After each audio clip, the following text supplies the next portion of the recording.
حکومت پاکستان نے Pakistan international air line کا انتظامی کنٹرول پاک فضائیہ کے حوالے کر دیا ہے۔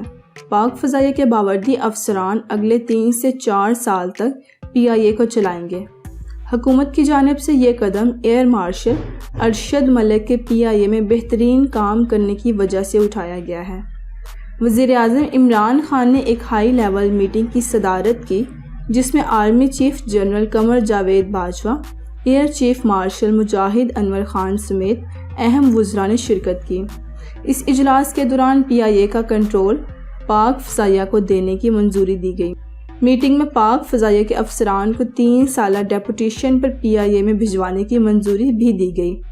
پاک فضائیہ کے افسران 3 سال تک وردی پہن کر PIA میں خدمات سر انجام دیں گے۔ اس کے علاوہ ایک سمری تیار کرنے کی بھی منظوری دی گئی جس کے تحت 4 پاک فضائیہ اور 4 پاک فوج کے افسران PIA میں تعینات کیے جائیں گے۔